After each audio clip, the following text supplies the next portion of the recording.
Well, it is that time once again, guys. We are here to talk about the third episode of WandaVision. There will be no spoilers in this video. There will be some stuff coming out after the review is out. So if you've seen the episode and you just kind of want my general thoughts, and if you haven't seen it or you're going to watch it later, here you go. Here's what you can expect without spoilers. So right from the opening moments, you could tell that this episode was going to have a different vibe in every sense of that word and way that they've approached the MCU so far.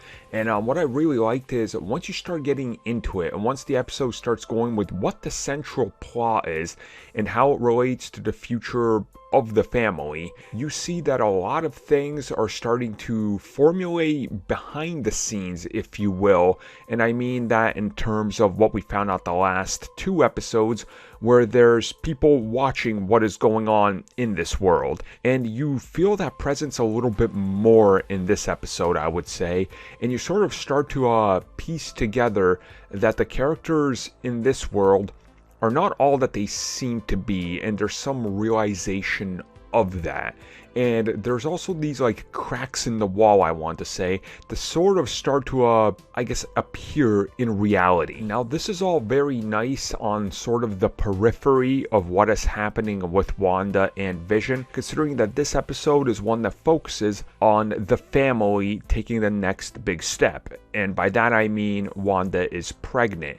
And throughout the episode, we see her pregnancy progress from where we saw at the end of last episode to she's gonna give birth. Now, like the previous two episodes, it's a throwback to those old sitcoms, and they play with those elements and touch upon them, but they do that sort of thing where things start to go in different directions with the characters, what they're experiencing, and the emotions that they show throughout the episode aren't necessarily what they're feeling, if that makes sense. Again, I don't want to go into too many spoilers, and you go back to that moment at the end of episode 2 once again, where we see the beekeeper, and we sort of have a repeat of that to a different degree. Again, I don't want to spoil it here, but there's a lot of mystery that's built up here.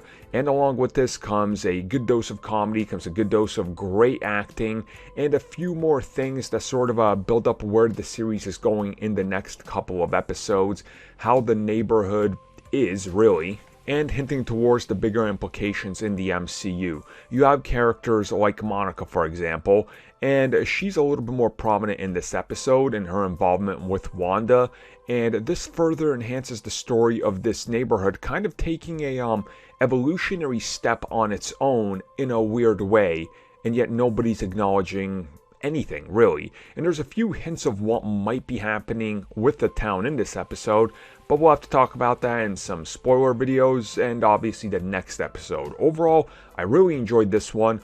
I didn't find it as jarring and as off-putting as some of the moments in the last two episodes, but I think that's expected because we expected them to happen. There is something that happens at the end of the third episode, which I think warrants a lot of conversation about where the series and the MCU could head, but we'll leave that for there. Yeah, let's not get into that here. Overall, great episode. If you loved the first two, you'll love this one.